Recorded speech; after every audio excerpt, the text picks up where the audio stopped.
নেব। প্রশ্ন করবেন সালসাবিল, আপনি প্রশ্ন করুন। আসসালামু আলাইকুম।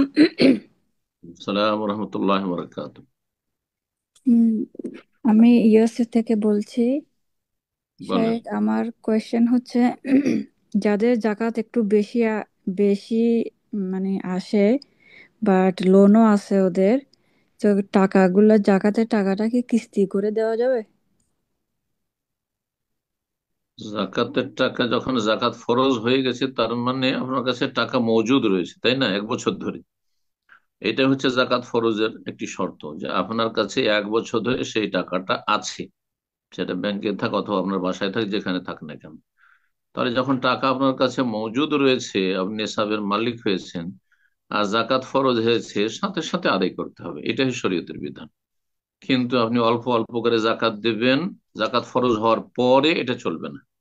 তবে আরেকটি পন্থা রয়েছে, সেটা হচ্ছে বছর শুরু হওয়ার সাথে সাথে অল্প অল্প করে আপনি কিস্তিতে, যেমন বলতে চাইছেন যে কিস্তিতে আপনি মাসে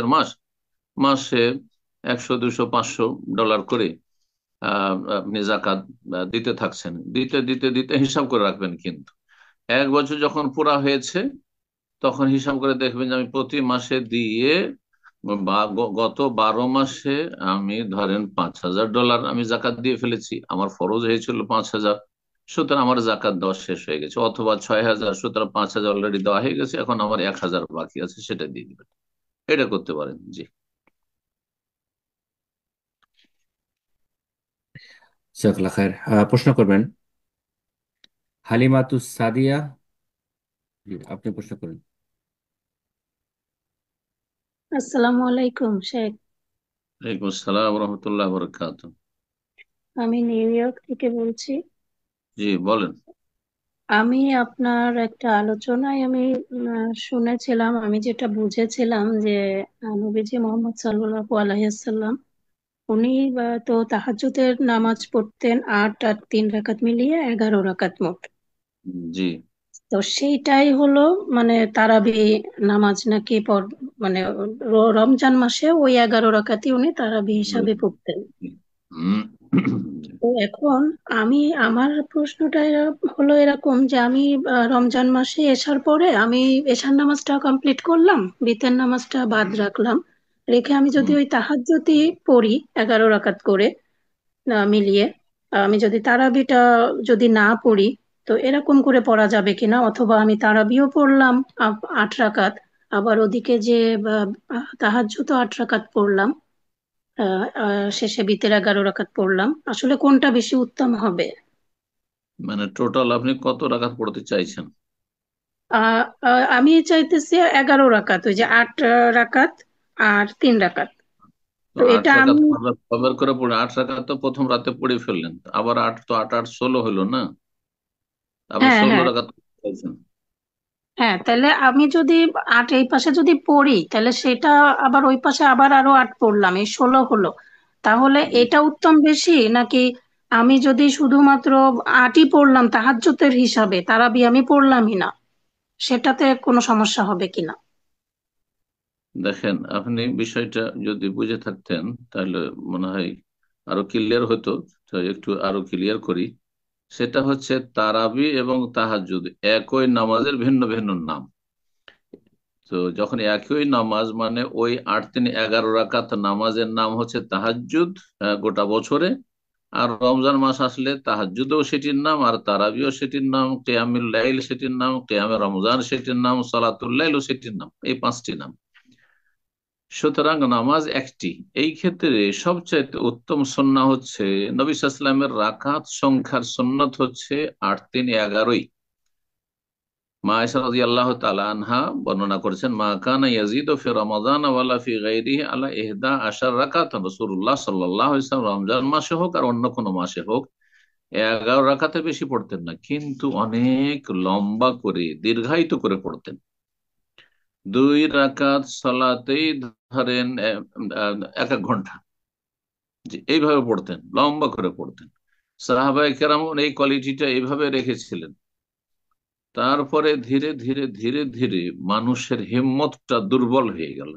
যে এত লম্বা করে সালাত আদায় 2 রাকাত পড়তে 1 ঘন্টা লাগিয়ে দেওয়া বা 40-50 মিনিট লাগিয়ে দেওয়া, আজকাল তো কাউকে পাওয়া যাবে না এরকম হিম্মতের, ইল্লা মাশাআল্লাহ, আল্লাহর কিছু বান্দা বান্দি হয়তো আছে। তো তখন, হ্যাঁ, তখন মুসলিম কিছু ওলামারা কি করলেন, এত লম্বা না করে এর, হ্যাঁ, বদলে কি করে, এর পরিবর্তে কি করলেন, তারা রাকাত সংখ্যা বাড়িয়ে দিলেন, রাকাত সংখ্যা বাড়িয়ে দিলেন। তারপরে ধীরে ধীরে কেউ 8-3-11-র জায়গায় 18 পড়তে লাগলেন, 20 পড়তে লাগলেন, কেউ 24 পড়তে লাগলেন, কেউ 26-28 পড়তে লাগলেন, কেউ 32-34-35 পড়তে লাগলেন, কেউ 38, এমনকি তাবেইনদের যুগে মদিনায়, হ্যাঁ, লোকেরা 41 রাকাত পড়তো, মানে 40 রাকাত পড়ে 1 রাকাত বেতর পড়তো, অথবা 38 পড়ে 3 রাকাত বেতর পড়তো। কিন্তু তারা নফলের নিয়তে পড়তো। এইটা কেউ দাবি করতো না যে রাসূলুল্লাহ সাল্লাল্লাহু আলাইহি ওয়াসাল্লাম 41 রাকাত পড়েছেন। যেমন আজকাল কিছু লোকেরা, যেমন হানাফি ভাই বোনেরা দাবি করে থাকে যে নবী সাল্লাল্লাহু আলাইহি ওয়াসাল্লামের সুন্নত হচ্ছে 20 রাকাত, এই দাবিটা তাদের ভুল। বাকি নফলের নিয়তে যদি 20 পড়েন প্লাস 1 রাকাত, অথবা 3 রাকাত পড়ে 21 বা 23 পড়েন নফল মনে করে, কোনো অসুবিধা নেই, নফল সারা রাত পড়তে পারেন। তো আপনাকে পরামর্শ দেব, সবচাইতে ভালো যদি এই 8 রাকাতকে দীর্ঘায়িত করে পড়তে পারেন, সবচাইতে ভালো লম্বা লম্বা খেরাতে, লম্বা লম্বা সেজদায়, রুকুতে। যদি তা সম্ভব না হয়, মনে করেন যে আমি রাকাত সংখ্যা বাড়াবো, তাহলে আপনি এই বিশ্বাসটা রাখবেন যে রাসূলুল্লাহ সাল্লাল্লাহু আলাইহি ওয়াসাল্লামের সংখ্যার সুন্নাত হচ্ছে 11, কিন্তু আমি বাকি যেটুকু পড়ছি, 16 পড়বো বা 20 পড়বো বা 24 পড়বো বা 30 পড়বো, 40 পড়বো, আর শেষখানে বেতর পড়বে, এগুলি আমার নফল নামাজ। নফল পড়তে কোনো অসুবিধা নেই। সলাতুল লাইলে মাসনা মাসনা, রাতের সালাত হচ্ছে 2 2 করে। ফাইজা খাসি আহাদুকুম সুবহা, তারপর 2 2 করে পড়তে পড়তে যখন ফজর হওয়ার আশঙ্কা হলো, শেষখানে বেজরটা পড়ে নেন, মানে বেতরটা পড়ে নেন। সারা রাতে যা পড়লেন তা বেজর হয়ে গেল, বেতর হয়ে গেল। জি। সুতরাং 16 পড়তে অসুবিধা নেই, কিন্তু আপনি 16-কে নবী সাল্লাল্লাহু আলাইহি ওয়াসাল্লামের সুন্নত বলবেন না।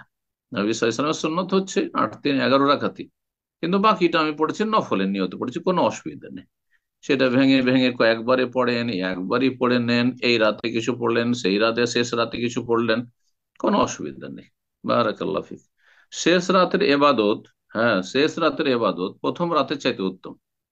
ওমর রাদিয়াল্লাহু তাআলা আনহু একটি বক্তব্য রয়েছে, যখন তিনি তারাবি বা জামাত 30 দিন শুরু করে উবাই বিন কাবের ইমামতিতে, তামিমদার ইমামতিতে, বললেন যারা এখন সালাত আদায় করেছে এশা পরে, তাদের চাইতে উত্তম ওরা যারা এখন না পড়ে শেষ রাতে পড়ছে। তো শেষ রাতে যদি পড়তে পারেন তো ওইটা বেশি উত্তম। অথবা কিছু পড়লেন আপনি, এখানে 4 রাকাত পড়লেন প্রথম রাতে, আর বাকি 4 রাকাত শেষ রাতে পড়লেন। আর যদি মনে করেন যে আমি সংখ্যা বাড়াবো 11 চাইতে বেশি, বেতরটা শেষখানে রাখবেন, আর নফলের নিয়তে যত বাড়াবেন কোনো অসুবিধা নেই। বারাকাল্লাহ ফিক। হ্যাঁ, প্রশ্ন করবেন আশিক। জি, আপনি প্রশ্ন করুন। শাহেক আসসালামু আলাইকুম। ওয়ালাইকুম আসসালাম রহমতুল্লাহ বরকাত। শাহেক, আমি বাংলাদেশ থেকে বলতেছি। জি বলেন। শাহেক, আমার দুইটা প্রশ্ন আছে। আহ, আমি কয়েকদিন আগে একটা প্রশ্ন করছিলাম, সেটা হলো আমি একটা সরকারি চাকরি করি। সেই চাকরিতে রিক্রুটমেন্টের সময় কন্ডিশন ছিল যে অবিবাহিত থাকা, এবং আমি বিবাহিত হওয়ার পরেও আমার তথ্য গোপন করে আমি চাকরিটা নিয়েছিলাম। আমার প্রশ্ন হয়েছিল যে চাকরির বেতনটা আমার হালাল কিনা। তখন আপনি উত্তরে বলেছিলেন যে যেহেতু এই বিয়ের কন্ডিশনটা ইসলামের সাথে সাংঘর্ষিক, তাই এটা মানা হুম। জরুরি না, তাই বেতনটা জায়েজ। এখন অনেক আলেম ওলামা এরকম বলে যে যেহেতু এটার মধ্যে বিয়ের তথ্যটা ছিল, সেহেতু অনেক অবিবাহিত এটা চাকরিটা করতে পারতো, সেক্ষেত্রে এটা হক নষ্ট করা হয়েছে। সেই হুম। ক্ষেত্রে এটা আহ, তাদের হকটা নষ্ট করা, যদি আসলে এরকম হয়ে থাকে তাহলে বিষয়টা আসলে কিরকম, সে একটু একটু বিস্তারিত বলতেন। আর আপনি দ্বিতীয় প্রশ্নটা হলো আপনি একজন আলেমের ফতোয়া নেবেন, হয় আমার ফতোয়া নেবেন আর না হলে তাদের ফতোয়া নেবেন। কথা বোঝা গেছে? যেটা আপনাকে ভালো লাগছে ফতোয়া নেবেন। তাদের ফতোয়া নেন তো আপনার রুজি হারাম বলে দিয়ে আপনি ছেড়ে দেন চাকরি। আর যদি আমার ফতোয়া নেন তো আমি বলছি যে হালাল। জি। জি। জাজাকাল্লাহ জাজাকাল্লাহ অন্য খায়ের শেখ। প্রশ্ন। উনি জি। আরেকটা প্রশ্ন করতে চাচ্ছেন, সরি দুঃখিত, আমি আসলে আর দুটি প্রশ্ন করার সুযোগ নেই। হ্যাঁ, অনেক ইনশাল্লাহ লাইন আগামী আছে। আগামী প্রোগ্রামে আপনার কোনো প্রশ্ন থাকলে, আগামী প্রোগ্রামে নয়, তারপরের প্রোগ্রামে ইনশাল্লাহ চেষ্টা করবেন জাজাকাল্লাহ খায়ের। তো এই পর্যায়ে প্রশ্ন করবেন Sarajul SK, Sirajul actually, Sirajul SK. জি, আপনি প্রশ্ন করুন।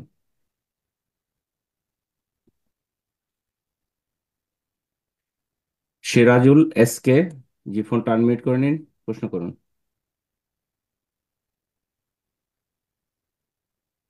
এ পর্যায়ে প্রশ্ন করবেন জাহিদ, আপনি প্রশ্ন করুন।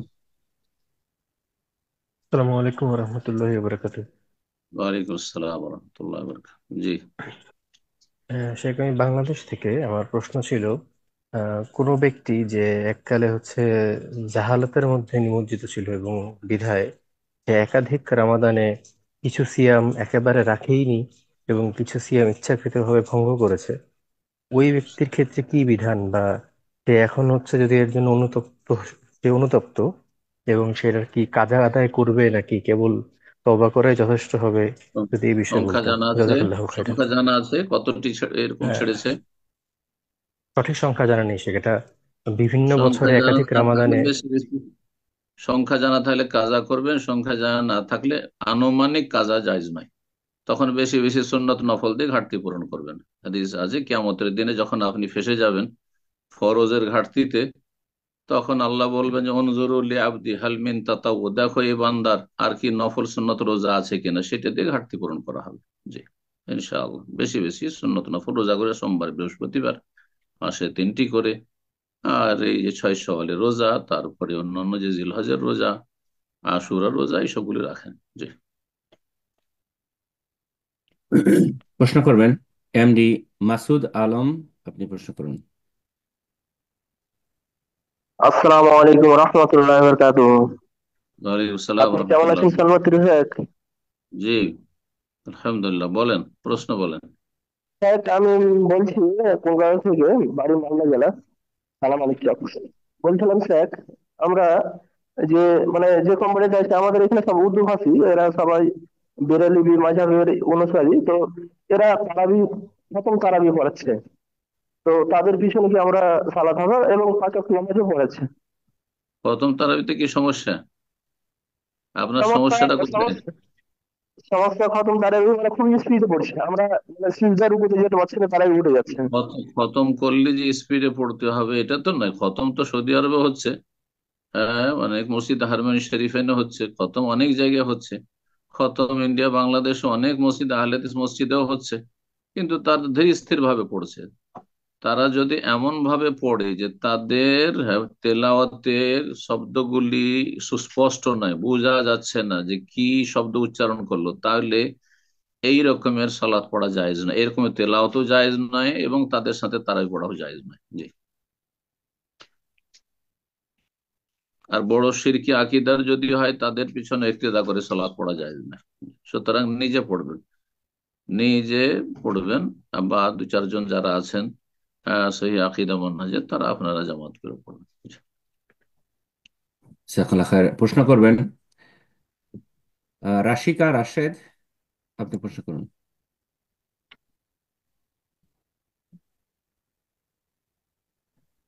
রাহিকা রাশিদ, জি।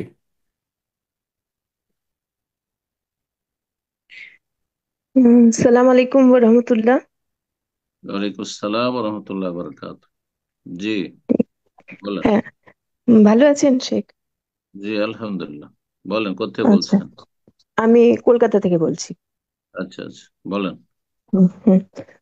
বলছি যে আমি মানে রমজান মাসে জাকাতটা দিই, বাৎসরিক যেটা। তো এবার মানে যে স্বর্ণের জাকাত যেটা, সেটা তো ওই মানে স্বর্ণের যে মানে রেটটা হয় সেই অনুযায়ী তো হিসেব করতে হয়। তো তাহলে আমি ওই ওই যে সারা মাসের মধ্যে ওই স্বর্ণের তো মানে রেটটা আপ ডাউন করে। তো সেটা কি মানে কোনটা ধরবো?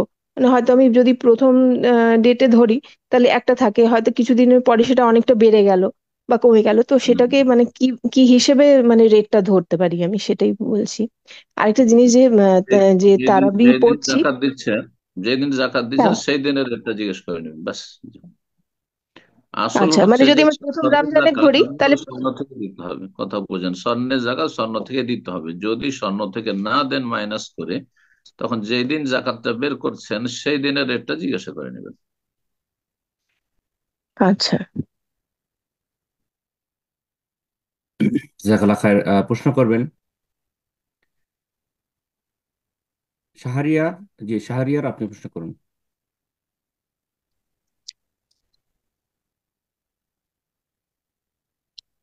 আসসালামু আলাইকুম রহমতুল্লাহ বারাকাতু। ওয়ালাইকুম আসসালাম রহমতুল্লাহ বরকাত। জি বলেন। শাইখ কেমন আছেন? জি, আলহামদুলিল্লাহ। কোথা থেকে বলছেন, বলেন প্রশ্ন। জি শাইখ, আমি খুলনা থেকে বলছি। তো প্রশ্ন বলেন। একটু আমার ব্যাপারে কিছু একটু বলি। তো আমি হলাম, সংক্ষেপে বলার চেষ্টা করতেছি, আল্লাহ তৌফিক দান করুক। তো আমি হলাম এসএসসি পরীক্ষার্থী, এই বছর পরীক্ষা দিব। তো এই কারণে আমার পড়ালেখার তো চাপ বেশি। আর এখন রমজান রমজান মাসও চলতেছে, এখন তো ইবাদত বন্দেগী একটু বেশি করতে হয়। তো আমার পরিবার থেকে অনেক চাপ আসছে, ধরে এসেছি পরীক্ষা। আমার পরিবার একটু দিনদার না তেমন, এমনকি সালাফিও না, বিদায়াতি, আমাকে অনেক রকম অনেক কিছু বলে। আর না, আমার বয়স অনেক কম, যে আমি হুম, 16 বছর বয়স আমার। তো তারা আমার উপর প্রায় অনেকটাই জুলুমের মতো।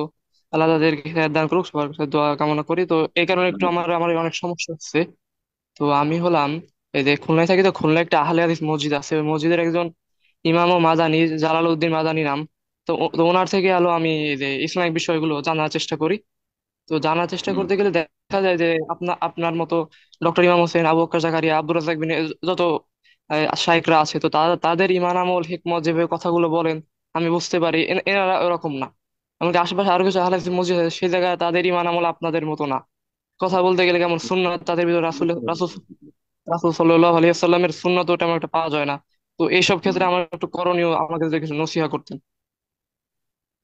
করণীয় হচ্ছে যে তোমার যেহেতু লেখাপড়া করছো তুমি, তো তো লেখাপড়াটা একটা ফরজ কাজ এই বয়সে। 16 বছর, 18 বছর, 20, 22 বছর, এই সময়গুলো লেখাপড়ার বয়স। ঠিক আছে। তো এই ক্ষেত্রে সাদ্দেদু ওয়াকারিবু, নবী সাল্লাল্লাহু আলাইহি ওয়াসাল্লাম হাদিসে রয়েছে যে মধ্যম পন্থা অবলম্বন করো। এবাদত করতে গিয়ে এত বেশি সময় তাতে দেবে না সুন্নত নফলে, যে পড়াশোনার ক্ষতি হয়। আর পড়াশোনাতে এত বেশি গুরুত্ব দেবে না যে তাতে ফরজ নষ্ট হয়ে যায়। হ্যাঁ, এমনটা না।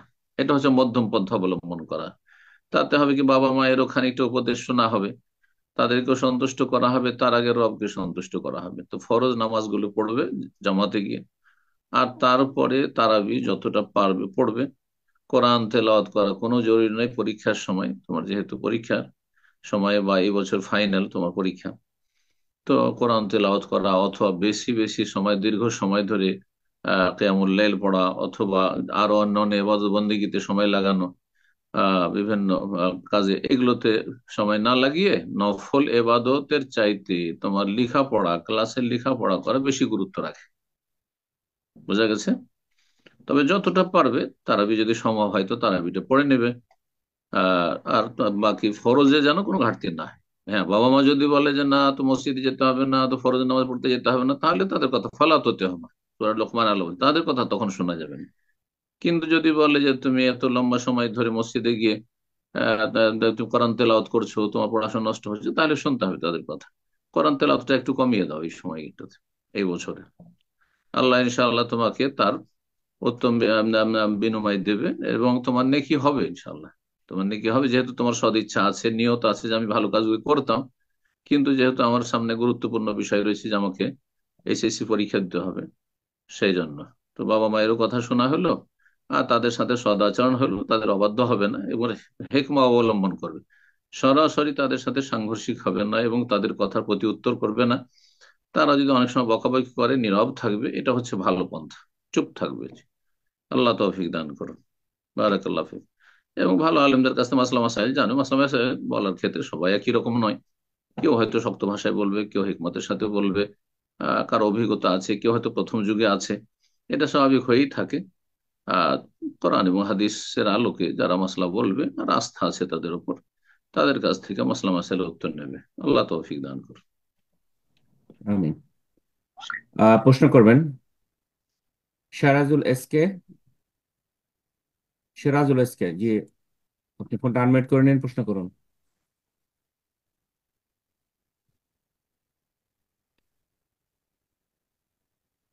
এরপর যা প্রশ্ন করবেন এসকে কুতুবুদ্দিন, আপনি প্রশ্ন করুন। আস্তাগফিরুল্লাহ।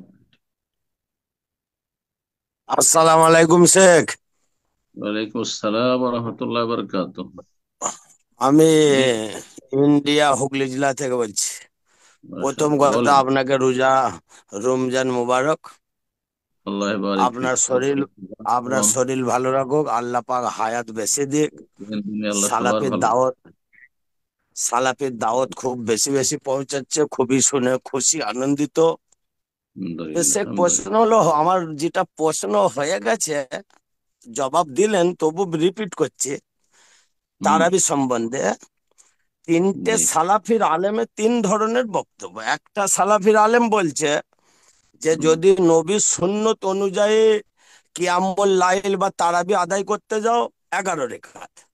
হুম। একটা সালাফির আলেম বলছে 20 রেখাত তারাবি বা কিয়ামুল লাইল নবী করেননি, উমর বিন খাত্তাব রাদিয়াল্লাহু আনহু আদেশ দেননি, জাল। হুম। আর একটা এটা সালাফির আলেম বলছে উমর বিন খাত্তাব রাদিয়াল্লাহু আনহু তারাবি 20 রেখাতে আদেশ দিয়েছেন, কিন্তু উনি নিজে জমাতে পড়েননি, জমাতে সালাত হুম। আদায় করেননি। এই নিয়ে আমরা দুটো তিনটে সালাফির বন্ধু আলোচনা করতে করতে একজন বলল, তাহলে মক্কায় 20 রেখাত তারাবি হচ্ছে, ওটা কি ব্যাপার?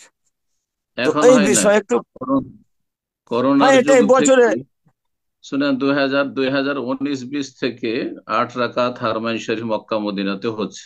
এটা জেনে নাও ভালো আপনাদের, যে এখন নবী সাল্লাল্লাহু আলাইহি ওয়াসাল্লামের সুন্নাহ মোতাবেক সংখ্যার দিক থেকেও সুন্নত পালন হচ্ছে।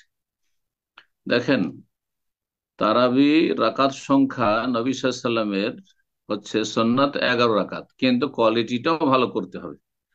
যেমন পরিমাণে আপনি 11 পড়বেন, তেমন নবী সাল্লাল্লাহু আলাইহি ওয়াসাল্লামের তারাবি কত সময় ধরে পড়তেন ওই দিকটা খানিকটা অবশ্যই খেয়াল রাখতে হবে। যদিও পুরাপুরি পারবেন না অতক্ষণ অত ঘন্টা, কিন্তু আরে কমপক্ষে আপনি 8-3-11 রাকাতে 1 ঘন্টা তো লাগাবেন। 20 যারা পড়ছে তারা 1 ঘন্টায় শেষ করছে, আপনিও 8-8-3-11 রাকাত 20 ঘন্টায় আপনি 8 রাকাত 8-3-11 রাকাত আপনি 1 ঘন্টায় পড়েন। তাহলে কমপক্ষে বলা যাবে যে আজকালকার জামানায় মোটামুটি ভালো তারাবি হচ্ছে। আশা করি বোঝা গেছে। আর যে বিষয়টি বললেন যে 20 রাকাত তারাবি, 20 রাকাত তারাবি নবী সাল্লাল্লাহু আলাইহি ওয়াসাল্লামের সুন্নত নয়, এতে কোনো সন্দেহ নেই। বাকি যাদের কথা বললেন যে 20 রাকাত তারাবি ওমর রাদিয়াল্লাহু তাআলা আনহুর জামানা থেকে শুরু হয়েছে, জামানায় শুরু হয়েছে, কানান নাসু ইয়াকুমুনা, এইভাবে হাদিসটি রয়েছে, লোকেরা পড়তো। কিন্তু ওমর রাদিয়াল্লাহু তাআলা আনহু যে নির্দেশ দিয়েছিলেন উবাই বিন কাবকে, তামিম দারিকে, সেটা 11 রাকাত নির্দেশ, 20-এর নির্দেশ দেননি। মুয়াত্তা মালিকের হাদিস, সহিহ হাদিস রয়েছে। সুতরাং যিনি বলেছেন, যাকে সালাফি বললেন, অথচ বলছেন যে 20 রাকাত তারাবি ওমর নির্দেশ দিয়েছিলেন, কথাটি ভুল।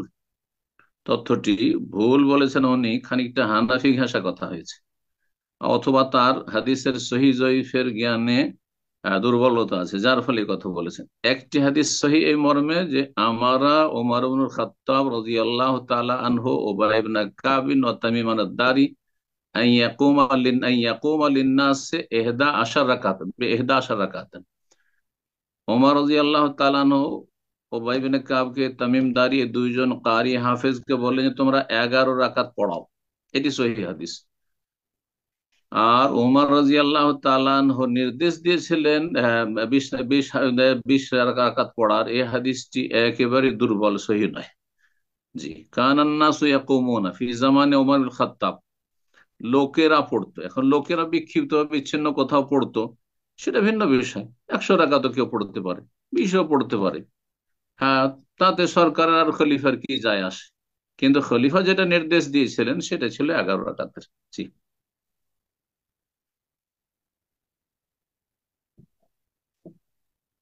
জাজাকাল্লাহ খায়ের। প্রশ্ন করবেন বিনতে রাহিম, জি, আপনি প্রশ্ন করুন। আসসালামু আলাইকুম শেখ। ওয়ালাইকুম সালাম রহমতুল্লাহ বরকাত। শেখ, আমি এখন প্রেগনেন্সি অবস্থায় রয়েছি। আমার ঠান্ডার সমস্যা আছে, একটু পানি হলেই ঠান্ডা লেগে যায় এবং অসুস্থতা বেড়ে যায়। এই অবস্থায় সলাত আদায়ের জন্য কি অজু করতে আসলে কষ্ট হয়ে যাচ্ছে ঠান্ডার কারণে, এবং গোসল ফরজ আল্লাহ হলেও শুফা জি শেখ। আল্লাহ শেফা দান করুন, আল্লাহ ভালো করুন, সুস্থ রাখুন। এবং প্রত্যেক মুমিন মুমিনাতকে আপনাকে। হ্যাঁ, তো গোসল এখন কি কি শেখ প্রশ্ন? প্রশ্ন হচ্ছে যে তেমন করতে চান, এই তো? জি শেখ, গোসল ফরজ হলে তখনও কি তায়াম্মুম করে সলাত আদায় করতে পারবো? আর তায়াম্মুম করে কতদিন পর্যন্ত সলাত আদায় করা যাবে? যেহেতু আমি পানি ধরতে পারি না, এমনকি গোসল ফরজ হওয়ার 2-3 দিন পরেও গোসল করলে অসুস্থতা আসলে আরো বেড়ে যায়। আর আমার দ্বারাই সলাত আদায় করতে অনেক কষ্ট হয় এবং আমি চেষ্টা করি, বাট তারপরেও কষ্ট হয়। তো বসে সলাত আদায় করতে পারবো কিনা? আর আর সিয়াম রাখতেও, মানে আমি সিয়াম রাখার কারণে একটু অসুস্থ হয়ে যাচ্ছিলাম। তো তারপর ইচ্ছা আছে সম্পূর্ণ রোজা রাখার, সব মানে প্রত্যেকটা রাখার। তো আসলে এখন আমি কি করা উচিত? আর আমার মাঝে মাঝে কাজাও হয়ে যায় সলাৎ, মানে এত অসুস্থতা মাঝে মাঝে বেড়ে যায় যে সলাৎ কাজাও হয়ে যাচ্ছে।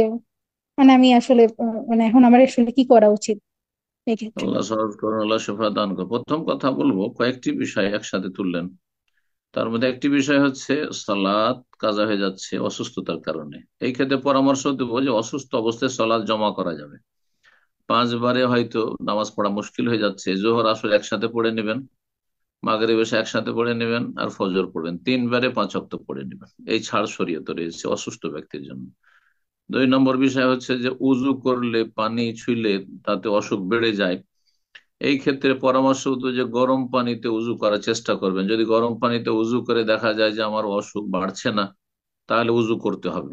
আর পানি গরম করা অথবা গরম পানির ব্যবস্থা করা আজকাল অত মুশকিল নয়। যদি গরম পানি ব্যবহার করলে তাতে ক্ষতি না হয়, তাহলে গরম পানি দিয়ে গোসল করে নিতে হবে গোসল ফরজ হলে, এবং উজু করার চেষ্টা করতে হবে। যদি দেখা যায় যে না, তাতেও অসুখ বেড়ে যাচ্ছে, তো সেই ক্ষেত্রে তায়াম্মুম জায়েজ রয়েছে। ফালাম তাজিদু মাআন ফাতায়াম্মামু সাঈদান তাইয়্যিবা। যদি পানি না পাও অথবা পানি ব্যবহার করতে সক্ষম না হও, দুটো অবস্থাতেই আল্লাহ বলছেন যে পাক পবিত্র মাটি দ্বারা তায়াম্মুম করে নাও। তায়াম্মুম ছোট নাপাকি দূর করার জন্য, মানে ওযুরও বিকল্প আর গোসলেরও বিকল্প। সুতরাং গোসল যদি ফরজ হয় আর গরম পানি দিয়েও গোসল করলে ক্ষতির আশঙ্কা থাকে, তো বলবো যে তখন তায়াম্মুম আহ, করা যাবে। গোসল ফরজ ক্ষেত্রে তায়াম্মুম করা যাবে। আর তারপরে যখন নিজেকে সুস্থ মনে হবে, যে না এখন সুস্থ, এখন গোসল করলে কোনো অসুবিধা নেই, এখন উজু করলে কোনো অসুবিধা নেই, তখন আর তায়াম্মুম চলবে না।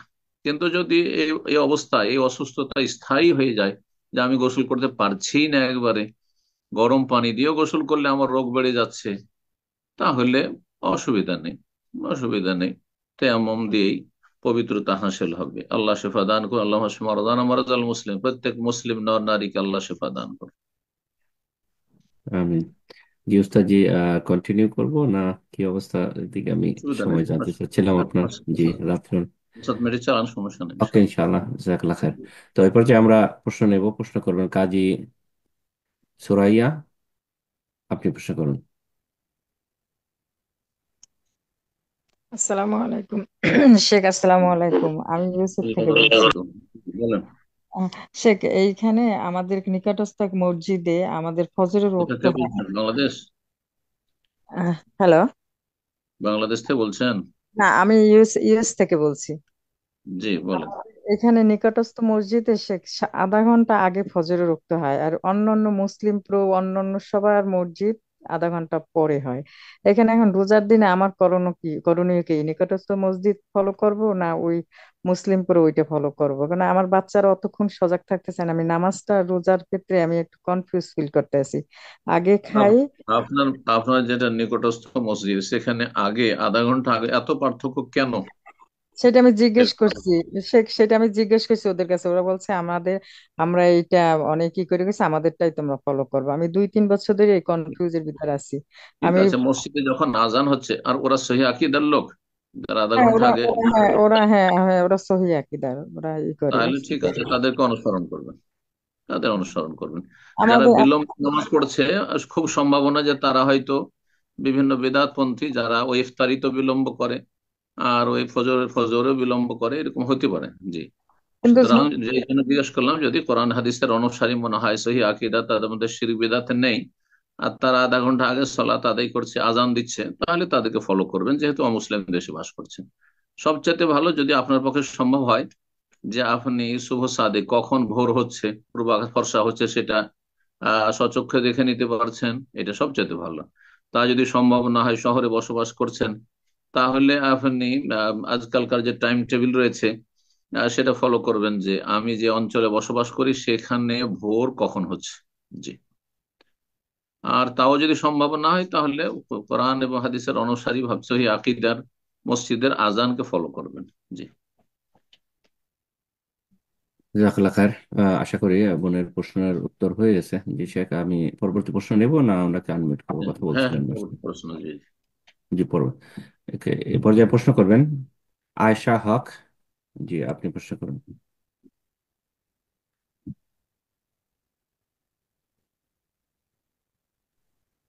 আসসালামু আলাইকুম ওয়া রাহমাতুল্লাহি ওয়া বারাকাতুহু। ওয়ালাইকুম আসসালাম রহমতুল্লাহ বরকাত। জি শেখ, আমি আমেরিকা থেকে বলছি। বলেন। আমার আমার প্রশ্নটা ছিল, আমরা জানি 7 ভরি যখন স্বর্ণ থাকবে 7 ভরির উপরে, তখন 7.5 ভরি। স্বর্ণের জায়গা, 7.5 ভরি। সাড়ে 7 ভরি, জি, হুম, তখন স্বর্ণের জায়গাটা দিতে হবে। আবার রূপার অনুপাতে যখন 52.5 তোলা রূপা থাকবে, তখন জি। সে অনুপাতে জাকাত দিতে হবে। এখন স- সাত 7.5 ভরি 52 তোলা, 52.5 তোলার থেকে আরো বেশি স্বর্ণ থাকে। তো আমরা হুম, কোনটা ফলো করব? 7.5 ভরি যদি আমার থাকে, মানে উপরে থাকে, তাহলে তো জাকাত দিবই।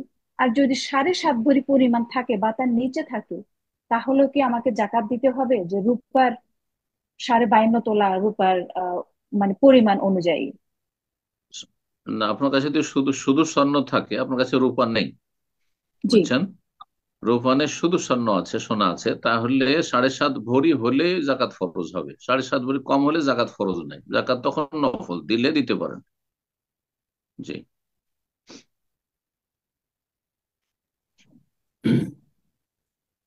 জি বোন, আপনার প্রশ্ন আশা করি উত্তর হয়ে গেছে। যদি আপনার কনফিউশন থাকে আপনি প্রশ্ন করতে পারেন, আমি আসলে খেয়াল করতে পারিনি। যে আয়শা হক। জি জি জি জি, আমি পেয়েছি ইনশাল্লাহ। জাজাকাল্লাহ খায়ের। ওকে, ইনশাআল্লাহ। এ পর্যায়ে প্রশ্ন করবেন আহ, সিল সিলভি আক্তার। জি, আপনি প্রশ্ন করুন।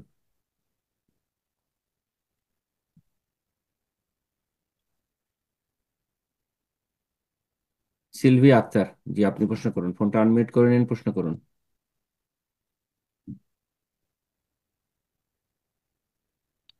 আমাদের হাতে সময় একদম কম, আমরা প্রোগ্রামের শেষ পর্যায়ে চলে এসেছি। তো আমরা এ পর্যায়ে আরেকজনকে সুযোগ করে দেব। প্রশ্ন করবেন শাহরিন। জি, আপনি প্রশ্ন করুন। আসসালামু আলাইকুম রহমতুল্লাহি বারাকাতু।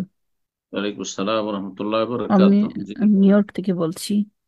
আমার বলেন। প্রশ্ন ছিল যে কোরআনের মধ্যে যে রুকুর বিধান, এই রুকু সম্বন্ধে আমি একটু জানতে চাই, এটা কি? একবার আপনার কাছ থেকে শুনছিলাম, এখন ভুলে গেছি কি জিনিসটা, আর একটু জানতে চাচ্ছিলাম কোরআনের রুকুর কি। রুকু, যে রুকু আমাদের দেশে আছে, ওইটা আমাদের আরব দেশের কোরআন গুলো তো সেই রুকুর কথা নাই। রুকুর রুকুর যে ইতিহাস আছে, একবার আমিও কোনো জায়গায় পড়ার পরে বর্ণনা করেছিলাম, আমার স্মৃতি থেকে এখনো সেটাও চলে গেছে। কারণ আরব দেশের কোরআনগুলি আমরা চর্চা করি, আর এতে রুকু নেই। হ্যাঁ, এতে সেজদাগুলি আছে, আর সেজদাগুলি আপাতত যায়, বাকি রুকুর এমন কোনো গুরুত্ব নেই। আহ, যে একাক রুকু, এগুলোর কোনো গুরুত্ব নাই।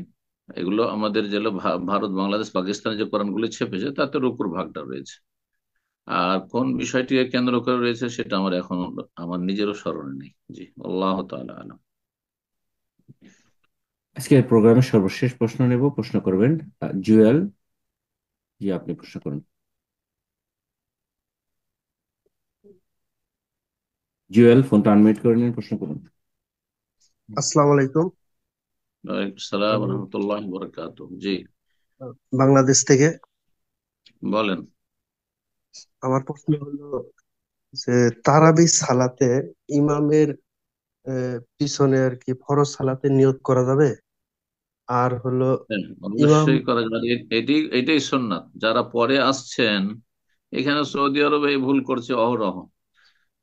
যে যারা পরে আসছে, এদিকে তারাবি চলছে, তখন আরেক জামাত তারা শুরু করে দিয়েছে ফরজ সালাত। এটা মোটেই জায়েজ নয়। এক মসজিদে দুই জামাত কায়েম করা জায়েজই নয়। হ্যাঁ, ভুল কাজ করছে, গুনার কাজ করছে। বোঝা গেছে?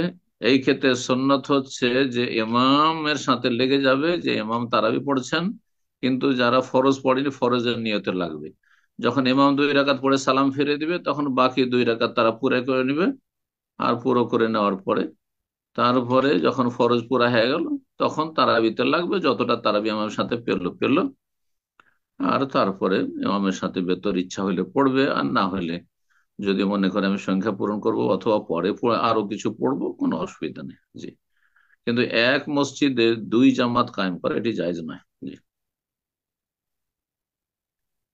জি, ব্রাদার তারাবিটা জুয়া। করে দেবো।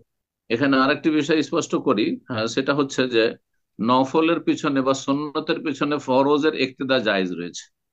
এটি ইমাম শাফি, মালিক, আহমদ, আহলুল হাদিস, সালাফি, মুহাদ্দিসিন সমস্ত আলেমাদের কাছে একমাত্র একটি মাযহাবে নফলের পিছনে ফরজ পড়া জায়েজ নয়।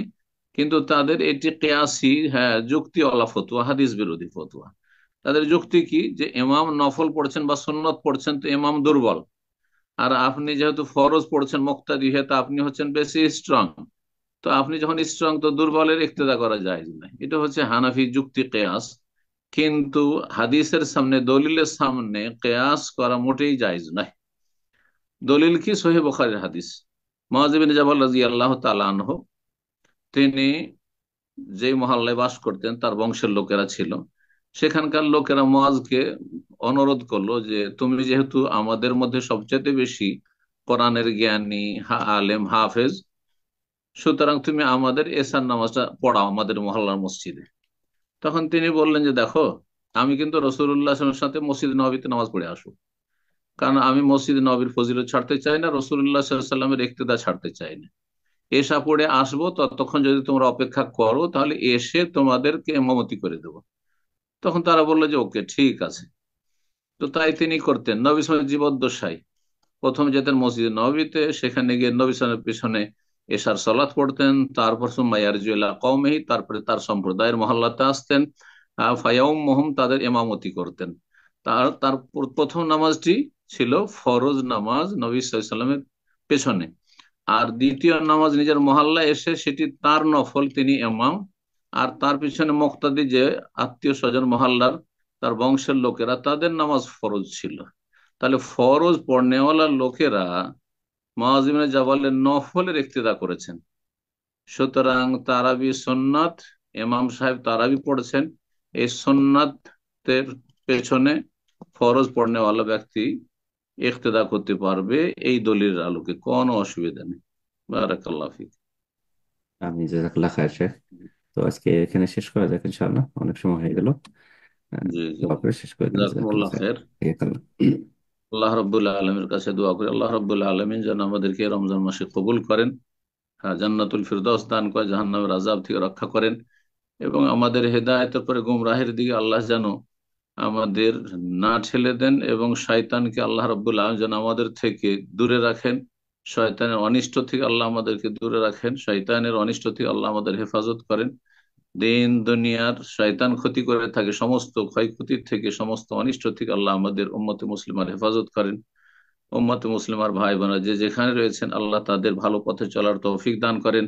তাদের মধ্যে যারা পথভ্রষ্ট, দিশেহারা, গুমরাহ, আল্লাহ তাদেরকে হেদায়েত দান করেন, এবং মুসলিম উম্মার ভালো মানুষদের আল্লাহ সার্বিক কল্যাণ দান করেন, রহমত বরকত দান করেন, এবং এই রমজানকে তাদের জন্য যেন মোবারক করেন। এবং আল্লাহ রাব্বুল আলামিন মজলুম মুসলমানদের সাহায্য করেন, জালেমদেরকে আল্লাহ ধ্বংস করেন, এবং জালেমদের অনিষ্ট থেকে আল্লাহ রাব্বুল আমাদের সকলের হেফাজত করেন। সুবহান রাব্বিকা রাব্বিল ইজ্জাতি আম্মা ইয়াসিফুন ওয়া সালামুন আলাল মুরসালিন ওয়ালহামদুলিল্লাহি রাব্বিল আলামিন।